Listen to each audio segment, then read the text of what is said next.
दोस्तों नमस्कार, हाजिर है एक बार फिर से आज की बड़ी और ताजा खबरों के साथ। बस आपसे निवेदन है, कृपया वीडियो को लाइक कर दें, चैनल को सब्सक्राइब कर लें और घंटी बटन जरूर दबा दें। पहली बड़ी खबर, सपा नेता ने दी खुलेआम धमकी, कहा मंदिरों के सामने मुस्लिम महिलाएं पढ़ेंगी कुरान। आपको बता दें कि अलीगढ़ की समाजवादी पार्टी की महिला सभा की महानगर अध्यक्ष रूबीना खान भी अब लाउड स्पीकर विवाद में कूद पड़ी है। उन्होंने एक वीडियो जारी कर कहा कि अगर हिंदू अलीगढ़ शहर के 21 चौराहों पर लाउड स्पीकर लगाकर हनुमान चालीसा पढ़ेंगे तो मंदिरों के सामने सैकड़ों मुस्लिम महिलाएं भी कुरान पढ़ेंगी। इसके साथ ही उन्होंने कहा कि मुस्लिम धर्म को टारगेट कर मस्जिदों पर लगे लाउड स्पीकर उतरवाने की कोशिश न करें, इसका अंजाम ठीक नहीं होगा। इसके साथ ही उन्होंने यूपी सरकार पर बजरंग दल समेत कई हिंदू संगठनों को छूट देने का आरोप लगाया है। आपको बता दें कि उन्होंने कड़ी चेतावनी दी है कि अगर हिंदू अलीगढ़ शहर के 21 चौराहों पर लाउड स्पीकर लगाकर हनुमान चालीसा पढ़ेंगे तो फिर मंदिरों के सामने सैकड़ों मुस्लिम महिलाएं कुरान पढ़ेंगी। और बड़ी खबर, नासिक पुलिस का बड़ा फैसला, अजान से पहले और 15 मिनट के बाद मस्जिदों के पास नहीं होगा हनुमान चालीसा का पाठ। आपको बता दें कि महाराष्ट्र में धार्मिक स्थलों के पास लाउड स्पीकर के इस्तेमाल को लेकर अब फरमान जारी होने वाला है। अब मस्जिद के पास में 100 मीटर के दायरे में हनुमान चालीसा या भजन नहीं चलाए जा सकेंगे। इसके अलावा भजन के लिए अनुमति भी लेनी जरूरी है। इस बात की जानकारी नासिक उपायुक्त दीपक पांडे ने सोमवार को दी। खास बात यह है कि हाल ही में महाराष्ट्र नवनिर्माण सेना के प्रमुख राज ठाकरे ने मस्जिदों से लाउड स्पीकर हटाने की कड़ी चेतावनी दी है। समाचार एजेंसी एएनआई के अनुसार पांडे ने कहा कि हनुमान चालीसा या फिर भजन चलाने से पहले अनुमति लेनी जरूरी है। ये अजान के 15 मिनट पहले या बाद में नहीं चलाई जा सकेंगे। मस्जिद के पास में 100 मीटर के दायरे में इन्हें चलाने की अनुमति नहीं होगी। इस आदेश का मकसद कानून और व्यवस्था बनाए रखना है। राज्य में फिलहाल अजान और लाउड स्पीकर का मुद्दा गरमाया हुआ है। पुलिस अधिकारी ने कहा कि सभी धार्मिक स्थलों को 3 मई तक लाउड स्पीकर के उपयोग की अनुमति लेने का निर्देश दिया गया है। 3 मई के बाद यदि कोई भी आदेश का उल्लंघन करता पाया जाता है तो उल्लंघन करने वालों के खिलाफ सख्त से सख्त कार्रवाई की जाएगी। और बड़ी खबर, महंत यति नरसिंहानंद ने हिंदुओं से की बड़ी अपील, कहा भारत को इस्लामिक देश बनने से रोकना है तो अधिक बच्चे पैदा करें हिंदू। आपको बता दें कि महंत यति नरसिंहानंद के संगठन ने भारत को इस्लामिक देश बनने से बचाने के लिए हिंदुओं से अधिक बच्चों को जन्म देने की अपील की है। हरिद्वार में घृणा भाषण मामले में जमानत पर बाहर आए महंत ने इस महीने मथुरा में हिंदुओं से देश को आगामी दशकों में हिंदू विहीन बनने से रोकने के लिए अधिक बच्चों को जन्म देने का अनुरोध किया है। आपको बता दें कि अखिल भारतीय संत परिषद के हिमाचल प्रदेश के प्रभारी यति सत्यदेवानंद सरस्वती ने बताया कि भारत एक लोकतांत्रिक देश है क्योंकि ये हिंदू बहुल है। उन्होंने हिमाचल प्रदेश में ऊना जिले के मुबारकपुर में संगठन की 3 दिवसीय धर्म संसद के पहले दिन दावा किया कि मुसलमान नियोजित तरीके से कई बच्चों को जन्म देकर अपनी आबादी बढ़ा रहे हैं। इसलिए हमारे संगठन ने भारत को इस्लामिक देश बनने से रोकने के लिए हिंदुओं से अधिक बच्चों को जन्म देने की अपील की है। और बड़ी खबर, जहांगीरपुरी हिंसा पर गृह मंत्री अमित शाह ने पुलिस को दे दिए सख्त निर्देश, कहा ऐसी सख्त कार्रवाई करें कि दोबारा हिंसा न हो। आपको बता दें कि दिल्ली के जहांगीरपुरी इलाके में हनुमान जयंती के मौके पर हुई हिंसा की हर तरफ चर्चा हो रही है। इस मामले में अब तक 22 लोगों की गिरफ्तारी हो चुकी है। वहीं राजनीति भी जमकर शुरू हो गई है। इसी बीच केंद्रीय गृह मंत्री अमित शाह ने दिल्ली हिंसा को लेकर एक बड़ा बयान दिया है। अमित शाह ने दिल्ली पुलिस अधिकारियों को सख्त निर्देश देते हुए कहा कि दंगाइयों के खिलाफ ऐसी सख्त कार्रवाई करें कि दोबारा दिल्ली में इस तरीके के दंगे और हिंसा न हो पाए। केंद्रीय गृह मंत्री अमित शाह ने दिल्ली पुलिस कमिश्नर को सख्त निर्देश देते हुए कहा कि दोबारा दिल्ली में इस तरीके की घटना न हो पाए, इसके लिए जो भी जरूरी कदम हैं वो सभी उठाए जाएं। वहीं मामलों की तेजी से जांच के आदेश भी जारी किए गए हैं। बता दें कि दिल्ली में हिंसा के तुरंत बाद अमित शाह ने दिल्ली पुलिस कमिश्नर से फोन पर बात की थी और उचित कदम उठाने के निर्देश दिए थे। लेकिन अब गृह मंत्री अमित शाह ने साफ कर दिया है और पुलिस को सख्त निर्देश दिए हैं कि ऐसी सख्त कार्रवाई करें कि दोबारा फिर से हिंसा ना हो। और बड़ी खबर, दिल्ली हिंसा को लेकर असदुद्दीन ओवैसी ने मोदी सरकार पर बोला जोरदार हमला, कहा सरकार चाहती थी कि हिंसा हो, तमाशा देखने के लिए बैठी थी पुलिस। आपको बता दें कि जहांगीरपुरी हिंसा मामले को लेकर एआईएमआईएम के चीफ असदुद्दीन ओवैसी ने मोदी सरकार पर जमकर हमला बोला। उन्होंने प्रेस कॉन्फ्रेंस में कहा कि आज दिल्ली पुलिस के कमिश्नर ने खुद ये कहा कि जहांगीरपुरी में जो जुलूस निकाला गया वो बिना इजाजत के निकाला गया। जब जुलूस निकाला जा रहा था तब पुलिस क्या कर रही थी? पुलिस तमाशा देखने के लिए बैठी थी और जुलूस में हथियारों की क्या जरूरत थी? AIMIM के चीफ असदुद्दीन ओवैसी ने कहा कि सांप्रदायिक हिंसा उस वक्त ही होती है जब सरकार चाहती है, और जब सरकार नहीं चाहती है तब कोई भी हिंसा नहीं होती है। तो यहां पर भी सरकार ने सांप्रदायिक हिंसा होने दी। सरकार के सामने सब कुछ हो रहा है जिसकी पूरी जिम्मेदारी मोदी सरकार पर आती है। 2 शोभा यात्रा शांतिपूर्वक निकाली गई, तीसरी में यह सब कैसे हो गया? असदुद्दीन ओवैसी ने दिल्ली पुलिस की गिरफ्तारी पर भी सवाल उठाए हैं। उन्होंने साफ कहा है कि सिर्फ मुसलमानों की ही गिरफ्तारियां की जा रही हैं। आपको बता दें कि असदुद्दीन ओवैसी ने इस घटना को सरकार की पूर्व नियोजित साजिश बताया है। अगली बड़ी खबर, दिल्ली ऑटो टैक्सी यूनियन ने आज की हड़ताल को किया स्थगित, नितिन गडकरी से करेंगे मुलाकात। ये आपको बता दें कि पिछले कुछ दिनों से लगातार पेट्रोल, डीजल और CNG की कीमतों में कई बार इजाफा हुआ है, जिसका असर तमाम चीजों पर देखने को मिल रहा है। वहीं CNG की दाम बढ़ने को लेकर दिल्ली ऑटो टैक्सी यूनियन लगातार किराए में बढ़ोतरी की मांग कर रही है। इसे लेकर यूनियन की तरफ से 19 अप्रैल को हड़ताल का ऐलान किया गया था, लेकिन अब इसे फिलहाल के लिए स्थगित कर दिया गया है। दिल्ली ऑटो रिक्शा संघ के महामंत्री राजेंद्र सोनी ने हड़ताल को लेकर कहा कि रेलवे स्टेशन और बस अड्डों पर आम लोगों की समस्या को देखते हुए हड़ताल स्थगित की गई है। जल्द ही केंद्रीय सड़क परिवहन मंत्री नितिन गडकरी से मुलाकात करेंगे और इस समस्या का हल निकालने की कोशिश करेंगे। फिलहाल आगे हड़ताल को लेकर अगली तारीख तय नहीं की गई है। अगर बात नहीं बनी तो आगे हड़ताल की जाएगी। अगली बड़ी खबर, लखीमपुर खीरी कांड के मुख्य आरोपी आशीष मिश्रा की जमानत रद्द होने पर किसान नेता राकेश टिकैत का बड़ा ऐलान। बोले कोर्ट के पावर से ही ठीक चलेगा देश। ये आपको बता दें कि लखीमपुर खीरी में किसानों को जीप से कुचलने के आरोपी और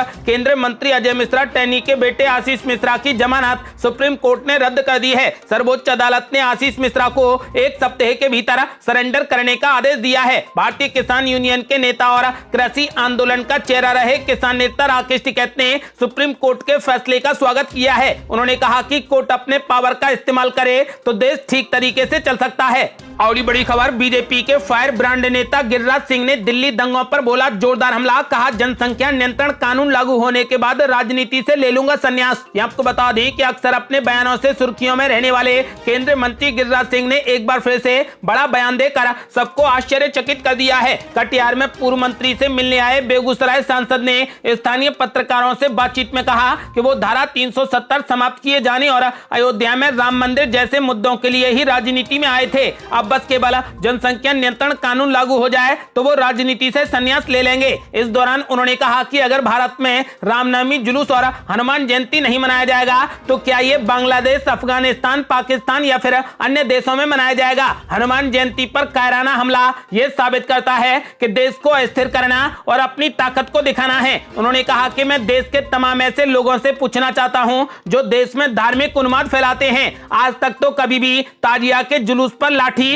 या भाला या पत्थरों से हमला नहीं किया गया है। अब सिर्फ देश में जनसंख्या नियंत्रण कानून के लागू हो जाने की बात है। जैसे ही केंद्र सरकार इस कानून पर मोहर लगाएगी वे राजनीति से संन्यास ले लेंगे। भाजपा के फायर ब्रांड नेता गिरिराज सिंह के इस बयान से सियासी पारा गर्म हो गया है। ये बयान सीमांचल इलाके में दिया गया है, इसलिए राजनीतिक पंडित इनके बयान को अलग अलग मतलब निकाल रहे हैं। आपको बता दें कि मीडिया से बातचीत के दौरान गिरिराज सिंह ने कहा कि मैं धारा 370 समाप्त करने, अयोध्या में राम मंदिर निर्माण जैसे मुद्दों के लिए ही राजनीति में आया था। अब ये सारी इच्छाएं हमारी पूरी हो गई हैं। अब बस केवल जनसंख्या नियंत्रण कानून लागू हो जाए तो वो राजनीति से संन्यास ले लेंगे। अगली बड़ी खबर, उप मुख्यमंत्री केशव प्रसाद मौर्य ने समाजवादी पार्टी पर बोला जोरदार हमला। कहा ओम प्रकाश राजभर और सपा मिलकर चाहे जितना बड़ा गठबंधन बना लें, 2024 में 75+ सीटें जीतेगी बीजेपी। ये आपको बता दें कि उप मुख्यमंत्री केशव प्रसाद मौर्य ने लखनऊ में मीडिया से बातचीत की। इस दौरान उन्होंने कई सियासी सवालों के जवाब दिए। 2024 के लोकसभा चुनाव को लेकर उप मुख्यमंत्री ने कहा कि हमारी पार्टी मजबूती से चुनाव लड़ेगी और बीजेपी यूपी की 75 से अधिक लोकसभा सीटें जीतेगी। ओम प्रकाश राजभर के गरीबों पर बुलडोजर और माफियाओं पर कार्रवाई नहीं करने वाले बयान का जवाब देते हुए उप मुख्यमंत्री ने कहा कि इस सरकार में गरीबों का कोई भी बाल भी बांका नहीं कर सकता। सरकार जो काम कर रही है वो अच्छा कर रही है। सरकार गरीबों के लिए और अपराधियों के खिलाफ काम कर रही है। ये सरकार गरीबों के हितों की रक्षा करने वाली सरकार है। उन्होंने कहा कि इस सरकार में मुस्लिमों को नहीं बल्कि माफियाओं को टारगेट किया जा रहा है। अगर माफिया किसी पार्टी, जाति, बिरादरी से जुड़ा है, बावजूद इसके वो माफियाओं से खुद को जोड़ छोड़ते हैं तो ये उनकी गलती है। अजान और लाउड स्पीकर से हनुमान चालीसा बजाने पर मचे घमासान को लेकर उन्होंने कहा कि जिनको हनुमान से तकलीफ हो रही है वो हनुमान चालीसा पढ़ें। सुहेलदेव भारतीय समाज पार्टी के राष्ट्रीय अध्यक्ष ओम प्रकाश राजभर को लेकर उन्होंने कहा कि विपक्ष अनर्गल बयानबाजी कर रहा है। आपको बता दें कि केशव प्रसाद मौर्य ने साफ कर दिया है कि ओम प्रकाश राजभर और सपा मिलकर चाहे जितना भी बड़ा गठबंधन कर लें, 2024 में बीजेपी 75+ सीटें जीतेगी। और बड़ी खबर, बीजेपी को हटाने की पूरी तैयारी। पीडीपी प्रमुख महबूबा मुफ्ती ने की सोनिया गांधी से मुलाकात, यूपीए में हो सकती हैं शामिल। आपको बता दें कि कांग्रेस अध्यक्ष सोनिया गांधी के आवास पर 3 दिन में दूसरी बार फिर से पार्टी के वरिष्ठ नेताओं की एक अहम बैठक हुई है। इस बीच एक बड़ी खबर ये आई है कि इस बैठक के बीच पीडीपी प्रमुख महबूबा मुफ्ती कांग्रेस अध्यक्ष के आवास पर पहुंची। दोनों के बीच में हुई इस अहम मुलाकात के बाद अटकलें लगाई जाने लगी हैं कि महबूबा मुफ्ती एक बार फिर से यूपीए का हिस्सा बन सकती हैं। इससे पहले शनिवार को दिल्ली में पार्टी अध्यक्ष सोनिया गांधी के आवास पर आयोजित कांग्रेस पार्टी की बैठक करीब 4 घंटे तक चली थी। बैठक में प्रशांत किशोर ने अपने प्रेजेंटेशन में कहा था कि कांग्रेस पार्टी को 370 सीटों पर ध्यान देना चाहिए। उन्होंने कांग्रेस को यूपी, बिहार और उड़ीसा में अकेले लड़ने की सलाह दी थी। साथ ही पीके ने कहा कि तमिलनाडु, पश्चिम बंगाल और महाराष्ट्र में कांग्रेस को गठबंधन में लड़ना चाहिए। प्रशांत किशोर की बातों पर राहुल गांधी ने भी सहमति जताई है। सूत्रों के मुताबिक प्रशांत किशोर आने वाले दिनों में कांग्रेस में शामिल हो सकते हैं, लेकिन उन्होंने पार्टी में कोई भी खास पद नहीं मांगा है। इससे पहले एक इंटरव्यू में खुद प्रशांत किशोर ने मई में अपने राजनीतिक भविष्य को लेकर बड़ा ऐलान करने की बात कही थी। आपको बता दें कि अगर अब महबूबा मुफ्ती कांग्रेस के साथ में आती हैं तो करीब 14 साल के बाद दोनों पार्टियां एक साथ होंगी। और बड़ी खबर, 28 अप्रैल तक बीजेपी विधायक असीम गोयल को मार डालने की धमकी के बाद बढ़ा दी गई सुरक्षा। आपको बता दें कि हरियाणा के अंबाला सिटी से भारतीय जनता पार्टी के विधायक असीम गोयल को जान से मारने की धमकी मिली है। बताया जा रहा है कि एमएलए असीम गोयल को यह धमकी एक मुस्लिम संगठन की ओर से दी गई है। उन्हें मिले धमकी भरे खत में विधायक असीम को मुस्लिम विरोधी बताया गया है। मामले की गंभीरता को देखते हुए अंबाला पुलिस ने विधायक असीम गोयल की सुरक्षा बढ़ा दी है। आपको बता दें कि धमकी भरे पत्र में यह लिखा गया है कि विधायक असीम गोयल मुस्लिम विरोधी हैं। वो मुस्लिम लोगों को गुलाम बनाने का प्रयास कर रहे हैं। हमारे सारे कानून समाप्त कर दिए। हम सभी जिहादी एकजुट हो गए हैं। सबसे पहले विधायक असीम गोयल का नंबर लगाएंगे। असीम गोयल को 28 अप्रैल तक उड़ा दिया जाएगा। आपको बता दें कि फिलहाल पुलिस ने धमकी भरे पत्र के आधार पर एफआईआर दर्ज कर जरूरी कार्रवाई शुरू कर दी है। और बड़ी खबर, बीजेपी सरकार ने जनता को दे दी बड़ी सौगात। पानी का बिल कर दिया माफ। 125 यूनिट बिजली मिलेगी फ्री। महिलाओं से बस का किराया लिया जाएगा आधा।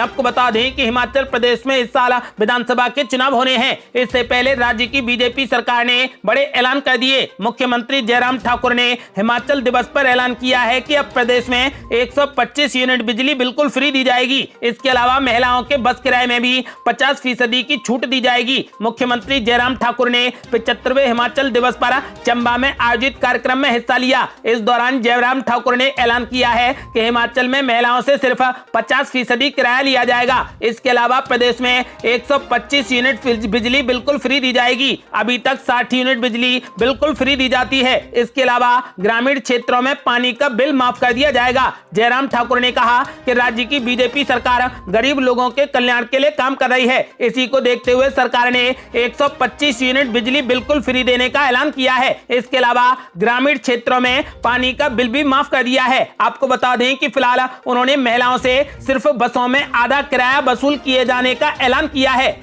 और ये बड़ी खबर, ईडी ने जब्त की एमबे की 757 करोड़ रुपए की संपत्ति। मेंबर बनाकर फ्रॉड करने का आरोप, बेचती थी महंगा सामान। आपको बता दें कि डायरेक्ट मार्केटिंग कंपनी एमबे से जुड़ी 757.77 करोड़ रुपए की संपत्तियों को प्रवर्तन निदेशालय ने जब्त कर लिया है। इस कंपनी पर आरोप है कि उसने लाखों लोगों को अपनी स्कीम लुभावने वादे देकर बेच दी और उससे करोड़ों रुपए कमाए। सोमवार को प्रवर्तन निदेशालय की ओर से जारी बयान में कहा गया कि एमबे इंडिया की ओर से लोगों को बताया गया था कि कैसे नए मेंबर्स से जुड़ने से वे अमीर हो सकते हैं। इसके जरिए किसी उत्पाद की बिक्री नहीं की जाती थी। ईडी ने कहा कि कुछ उत्पादों का इस्तेमाल ये दिखाने के लिए किया जाता था कि एमबे कंपनी डायरेक्ट सेलिंग का काम करती है। आपको बता दें कि फिलहाल एमबे से जुड़ी 757.77 करोड़ रुपए की संपत्ति को ईडी ने जब्त कर लिया है। और बड़ी खबर, कोरोना के बढ़ते केस के बीच मुख्यमंत्री योगी आदित्यनाथ का बड़ा आदेश, नोएडा लखनऊ समेत इन जिलों में मास्क हुआ जरूरी। ये आपको बता दें कि यूपी में फिर से बढ़ते कोरोना केस के बीच में सतर्कता बढ़ा दी गई है। मुख्यमंत्री योगी आदित्यनाथ ने निर्देश दिए हैं कि गौतम बुद्ध नगर, गाजियाबाद, हापुड़, मेरठ, बुलंदशहर, बागपत और तथा लखनऊ में सार्वजनिक स्थानों पर मास्क लगाया जाना अनिवार्य किया जाए। आपको बता दें कि इन जनपदों में टीकाकरण से छूटे लोगों को चिन्हित कर वैक्सीनेट किया जाए, पब्लिक एड्रेस सिस्टम का प्रभावी ढंग से इस्तेमाल किया जाए, लक्षण युक्त लोगों की टेस्टिंग कराई जाए। आपको बता दें कि मुख्यमंत्री योगी आदित्यनाथ ने कई जिलों में मास्क फिर से अनिवार्य कर दिया है। ये थी अब तक की बेहद बड़ी खबरें। यदि आप भी चाहते हैं कि भारत जल्द से जल्द कोविड मुक्त हो जाए तो इस वीडियो को लाइक कर अपनी राय हमें कमेंट बॉक्स में जरूर दें। यदि आपने अभी तक हमारे चैनल को सब्सक्राइब नहीं किया है तो कृपया चैनल को सब्सक्राइब कर घंटी बटन जरूर दबा दें। जल्दी मिलते हैं बड़ी अपडेट के साथ, तब तक के लिए जय हिंद, जय भारत।